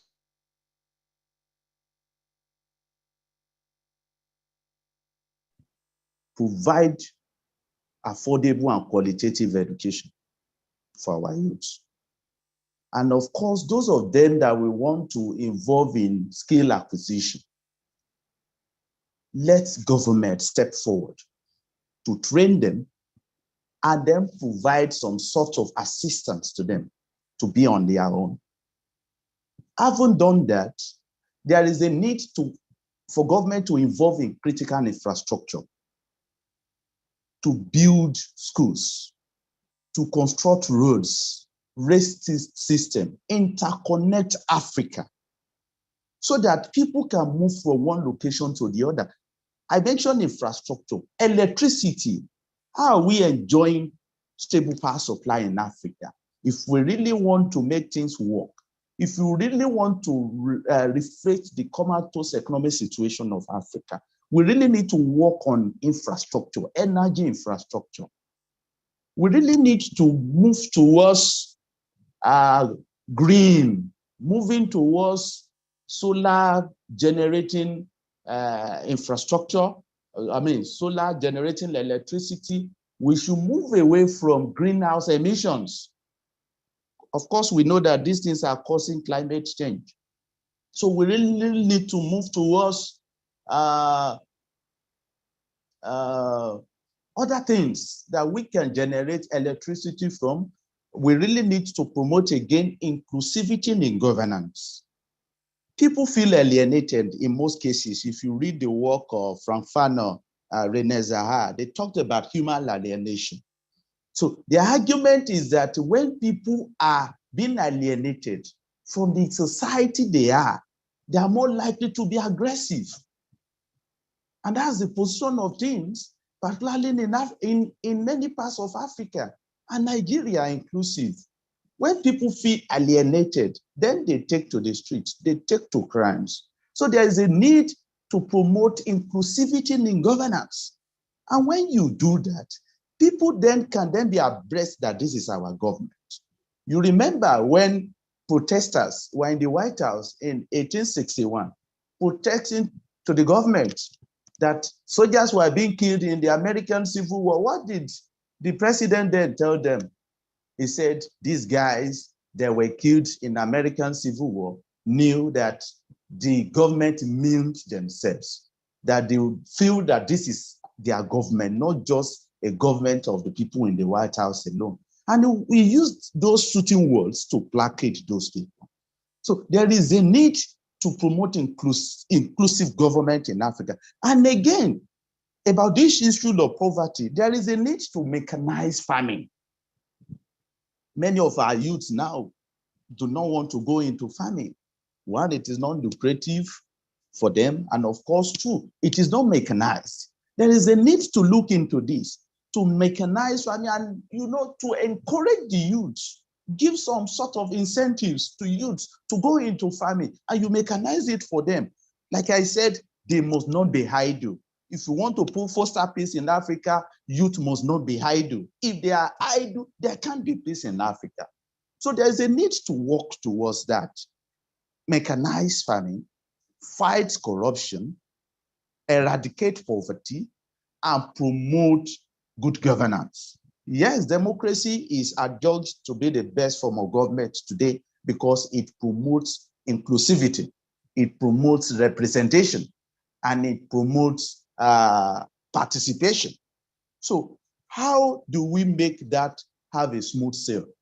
By incorporating the people.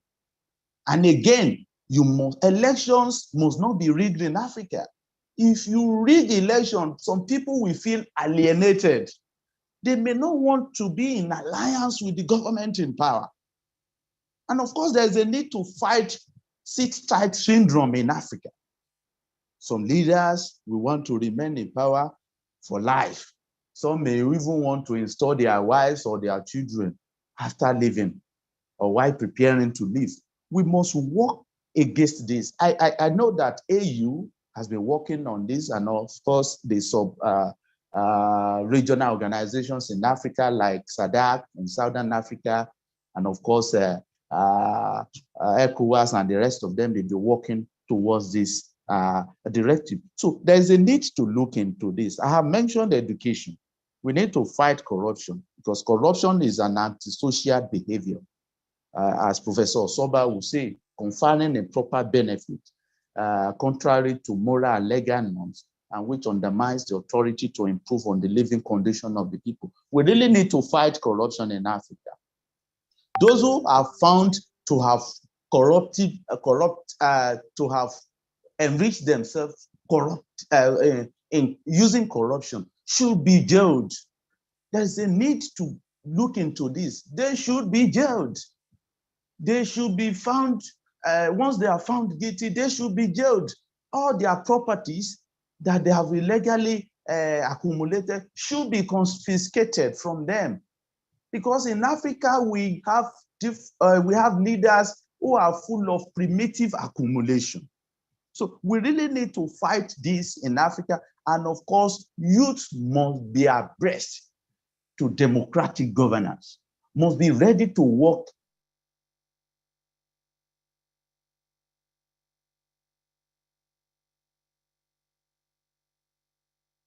Okay, Dr. Akin, we lost you there. So, Richard Apia is from Ghana.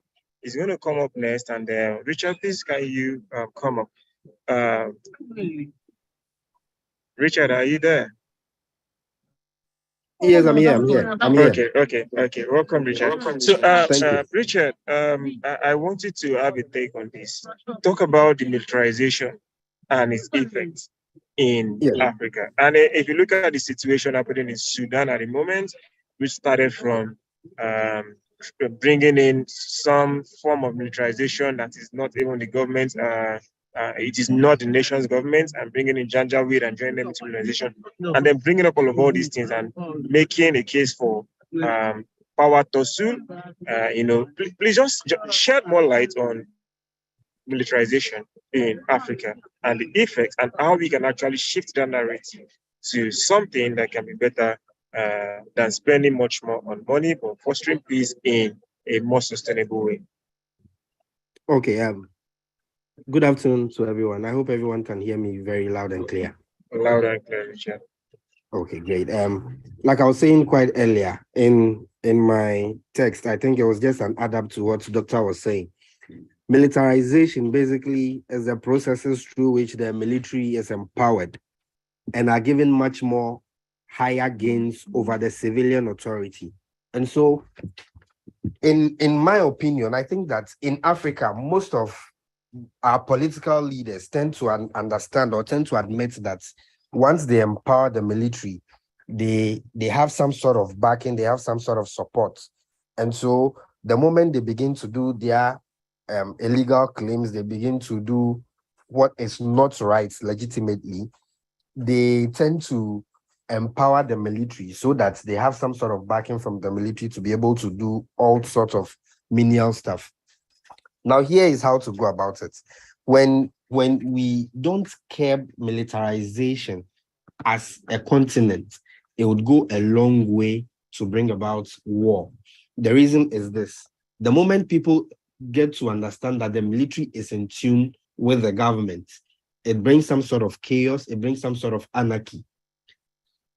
Now, another problem is the moment the youth don't understand what the government is doing, the youth is always ready to have some sort of leverage on the military or on the judicial system.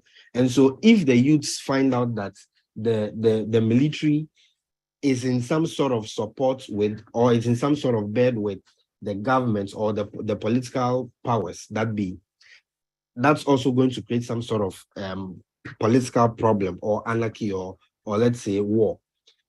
Going forward, to curb this problem, all we need to do is thorough education. We need to understand that every arm of government has its own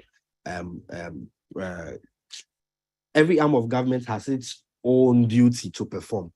And so we shouldn't, or we should in no case make one arm of government more superior over the other. The youth need to understand that, or even the people within the space need to understand that anytime that we do this is what we bring on ourselves as Africans. And so this is the main thing that we need to do is education, thorough education. Another thing that has to do is unemployment. Most of the youth are into the military purposes because of unemployment. The reason is they understand that it is some sort of leverage to gain some sort of money, because once you are in the military, you are empowered by the political powers, and then whatever that the political people tell you, you are able to go by. If we are able to curb unemployment issues, everybody has some leverage with whatever they want to do within the system. Issues of militarization would go down because we would have true people who are willing to serve in the military true and true, devoid of political powers, devoid of monetarization, devoid of any sort of ethnicity or tribalism. This is my take. Thank you. All right. Okay. Thank you for that insightful that insight into why this is actually thriving in Africa.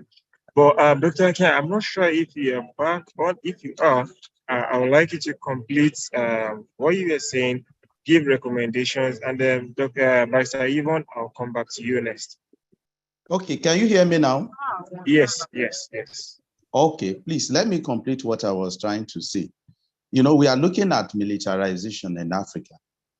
And I've given the background to that poverty is the major cause of militarization. So if we really want to fight it in Africa, there is a need for us, one, to fight poverty. And of course, our porous borders in Africa, where light weapons are being moved around. There is a need to tighten our borders, even though we have some protocols encouraging people to move from one country to another. There is a need to work on that. And of course, there's a need to fasten our security agencies to be able to man our borders and then fight illicit crimes. These things are very important. And there's a need to equip these military personnel, to equip them, and of course, for them to move towards getting some sophisticated gadgets to track down criminals around us, those who go with AK-47 and the rest of them. There should be some sort of sophisticated technological gadgets to track those people, arrest them, and then, if possible, jail them, or we turn them to other things. For example, by giving them amnesty and then for them to start a new life, if possible.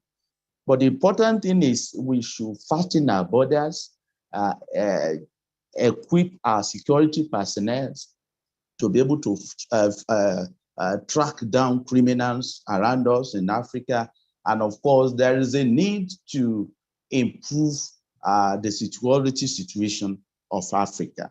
If we are able to do this, we educate our youth that there is a need for them to involve in legitimate businesses, and then that there is a need for them. And again, if they feel that they are secured where they are and they can have some jobs to do around them, many of them may not get militarized. So if we want to demilitarize Africa, we really need to look into poverty, to fight poverty. And of course, there's a need to improve governance, because there is a crisis of governance in Africa. The winner takes all, what we call in political science, zero-sum game. Once you win an election, you take it all. No, if we continue like that, we will continue to have problems in Africa. So if we want to demilitarize Africa, we really need to work on this. We really need to promote good governance. Let our people see and enjoy the dividends of democracy around where they are. Don't let our people feel alienated in Africa. When you make our people feel alienated, they are likely going to equip themselves illegally and become something else in Africa. So there is a need to look into this, promote good governance, fight corruption, equip our security personnel to be able to man our borders. And of course, youths, we should not allow them to remain idle. We really need to look for something for them to do. Education, empowerment, and then women and children, we really need to look into that. Gender equality. In fact, it is one of the goals of the sustainable development. How do we promote gender equality? Women in Africa are being discriminated against in many quarters. What can we do? How many of them have been able to become presidents in Africa? How many of them have been able to become governors? They are the most vulnerable, women and children. What can we do to raise them, to make them more inclusive in governance? You remember I talked about inclusivity in governance. There's a need to look into that. When you fight corruption, and of course, there is a need to fasten our institutions, to make our institutions resource-driven, various institutions of a state, for us to be able to fasten them to be more resource-oriented, more inclusive, not predatory. If they are predatory, they are not likely to get the best out out of our people in Africa. Demilitarizing Africa comes from fighting poverty. Do not make the youths of Africa idle. And then government should promote good governance by fighting corruption, improving infrastructure. You understand? Make education accessible and affordable. And of course, promoting affordable healthcare services. If we're able to do all of these things, we are good to go in Africa. Thank you very much. Thank you, Dr. Akin. That was very insightful. So, Barrister Yvonne, please, you can join in and then give us a recommendation as the case is in South Africa and your works across Africa. Actually, I'm not going to give cases in South Africa because at least in South Africa, there are challenges. But as much as there are challenges, but at least South Africa is doing much better. And then the crisis that South Africa is having is an overpopulation.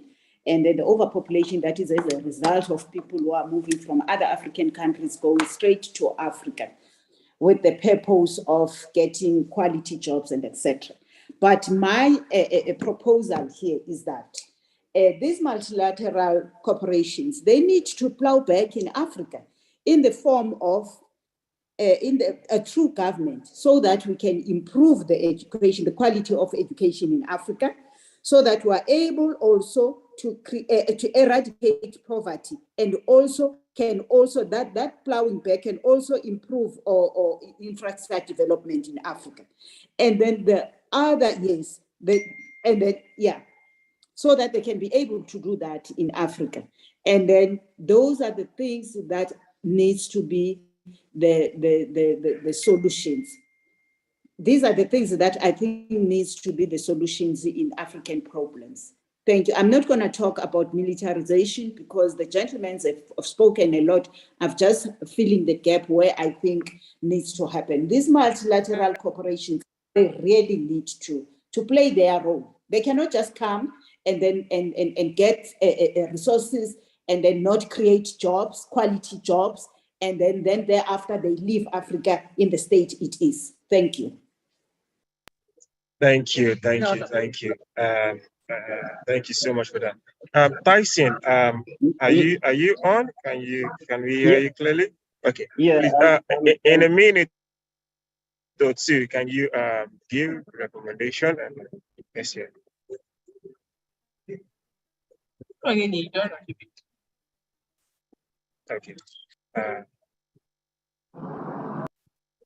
Tyson, okay. Yeah, I'm getting you now. I'm getting you clear. Okay, please, in a minute or two, can you give a recommendation on what we can do from your own experience, from what you've seen so far, and then how we can move forward? Yeah, based on foreign fees in Africa, I would like to recommend that we promote transparency, stewardship, and accountability in public resources management by supporting and initiating the increase of transparency and accountability in public resource management. And secondly, one of the things I would like to recommend is that we increase trust and cooperation between government and citizen by advocating for greater transparency in public formulation and implementation, and by facilitating community encounters while decision-making is taking process. So with the two, I would like to stop here, not to carry much of your time, so that we can look at these two recommendations so that Africa can move forward. Thank you, Tyson. I will look forward to that tool so that every member of the African Working Group and the Global World can have access to that, and then we can make action plans with that. So, Richie, I'm going to give you a minute to give your recommendations. Quick one. I think that moving forward, we need to have some sort of consensus building within the West African and South African states. Most of our leaders have no idea what all of these implementations are about. Most of our leaders are in there because of their selfish gains.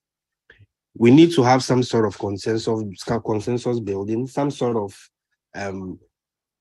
educational regimes or educational meetings with some of our leaders and explain to them that these are some of the measures that we have. These are some of the measures we need to put in place if we want to maintain the peace and stability in Africa. Then these are some of the things that need to be instituted so that we can curb some of the pending wars and all of those things that needs to be that can rise up from the petty things that our leaders are not doing right. Thank you. All right, thank you, Richie. And then thanks to everyone for joining the African session of the Peace Wave. And I hope you all got the message from the African session, enjoyed the session. And I think furthering from that, I would encourage the African team members, those that have spoken and those that are present, come together as recommended for a consensus, have an agreement for collaborations to promote peace with the peace wave, so that we can have action plans that can start giving results in Africa. And I just want to thank everybody once again. Thank you so much for having us, and I'll hand it over to Rachel. Thank you so much. Thank you, Rashid, again, and for this very insightful contribution. It was a pleasure to hear from you all, and I'm so happy that people are also using the chat. So keep doing that. It's amazing also to see your comments there. And now we are very on point. I'm very happy about that. We can conclude this session. And then we are going to stop for a second, and then we can start the second part of the Peace Wave. So keep online and see you in a